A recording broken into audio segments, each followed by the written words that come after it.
Hey peeps, welcome to my behind the scenes video series where the hair is big and the shirts are funky. Today I'm giving y'all Wakanda Forever. So you're welcome. Today we are talking about episode 4, The Little Things. But, spoiler alert, if you have not seen the episode, go watch it and come back. Okay.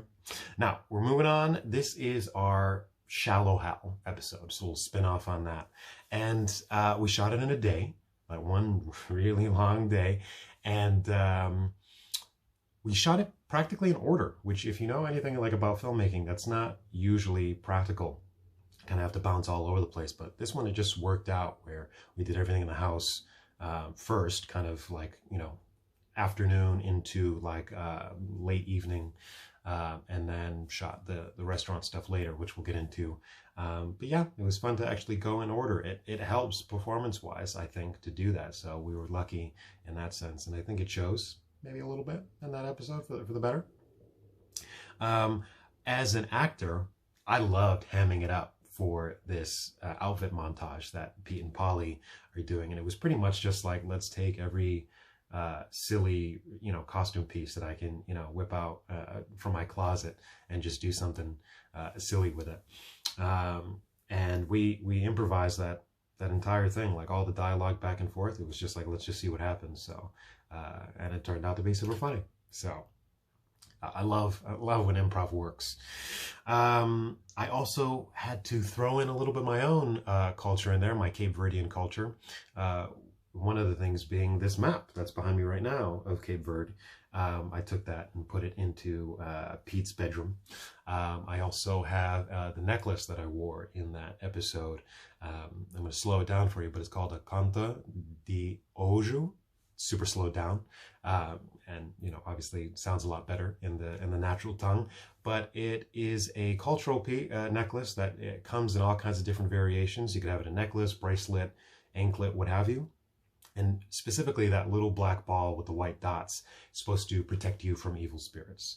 And so I think that's like a beautiful cultural piece that I wanted to inject into there because you never really hear Cape Verdean culture talked about, and especially in a positive way.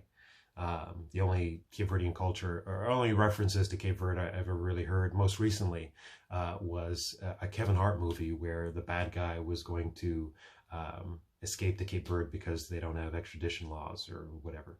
And I thought, well, that's lame. So let me do a little positive introduction to like the culture there, just a little bit. So there's that. Now, because I'm a huge Jim Carrey fan, we have a couple Grinch references in here. First off, Pete's character is very, you know, curmudgeon-y and bitter and, you know, probably sexually frustrated and all that stuff here. So this whole outfit montage is part of that. And especially when the scene where we're pulling this like weird, you know, Jewish evangelist into the house to steal his outfit. It's very much like from like the Yodeler, where he stole his outfit to go to like the Jubilation. If any of you remember how the Grinch stole Christmas. By the way, the guy that played that character is Richard Wingert, our executive producer. We threw him in, and he loved it. Had us rolling during that scene on the porch. I mean, like, we barely could keep it together. I'm surprised we got a take where it was just completely clean. And for the record, he loved to be naked on that bed, showing off his like chiseled runner body. So, you know, there's that. And hopefully anybody who's watching out there, if you haven't seen the episode, watch it at least just to see Richard Winger just like ripped. The restaurant that we used moving forward to the second half of our episode here is called Shilling. And it's in the financial district of Manhattan. And normally the places around there are a little, you know, like TVs and sportsy kind of, you know, Irish pubs and stuff like that. This is actually like a really nice kind of like swanky, like great date spot. Great for like having a conversation. As you can see, it's a beautiful restaurant and they let us use it while they were closed. I used to work there, so I had an in. And we were there until like literally the sun came up.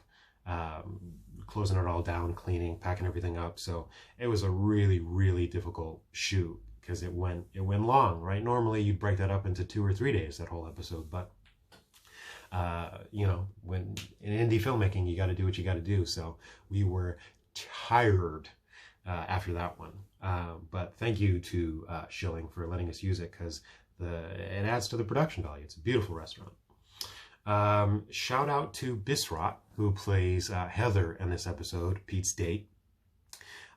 She did her own makeup, but including the teeth for this. We worked it out, you know, the days leading up to the shoot and whatnot of how exactly it would look. But she crushed it, making it look like so disgustingly like plausible and also like grossly over the top in a nice balance. And Bisrat is just like a wonderfully talented, funny, amazing actor and person, and total bombshell. So to make her less attractive was very difficult. But as you can see later on in the episode, and if you look her up, beautiful teeth. So shout out to her for crushing that role and for, you know, doing the teeth thing to really help us out here.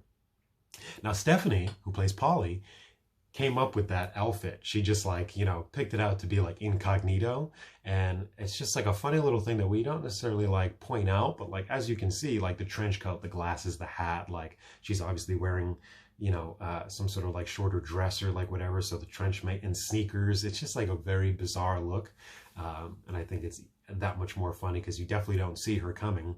You're not looking for her, and then when she pops up out of nowhere, beautiful comedic moment, I think. So Paulie is throwing some serious shade in this scene with the two of them, where I think a lot of people need to actually hear that. You know, we exaggerate, you know, negative things, whether it's in other people, in ourselves, or in life, so we don't feel as bad for judging it in the first place. So we all need to take the negative judgment down a lot of notches, and we would see the value in things in life and people a lot more. And that's, you know, kind of the nougaty center of this episode. So hear it, people, hear it. Also in this episode, we get a glimpse of Pete's germophobia, which we expand on big time in the season finale. You know, in every episode, we want to give you another little taste or glimpse, or maybe even a big one, of what these characters are going through, and personality traits that would obviously expand into the bigger version of this show, whether it's on, you know, a streaming platform or network TV or cable or whatever. So there's that, and there, you know what to look for now. And then with this conversation with Pete and Heather about the Cape Verdean thing, because, you know, she actually knows about it. This is a very real and exciting situation when someone actually knows what Cape Verde is. If you don't, it's a chain of islands off the northwest coast of Africa, pretty much almost directly west of Senegal, a few hundred miles or something like that. Beautiful culture, beautiful people, rich history. We have like super famous people like Cesario Evora, who is like the most famous Cape Verdean singer, and with the Morna style of Cape Verdean music. I recommend that you guys do a Google search on it so you can see what we look like and what the culture is. It's beautiful, and I intend on making that a part of the bigger version of this show as well.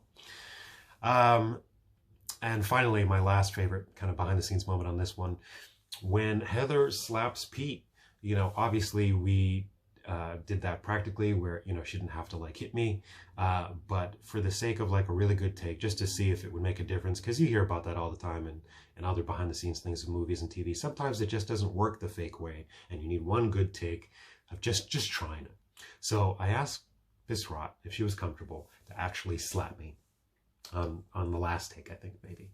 And I think that's the shot that we kept. And let me tell you, she put some stank on it. I mean, it was like, wow.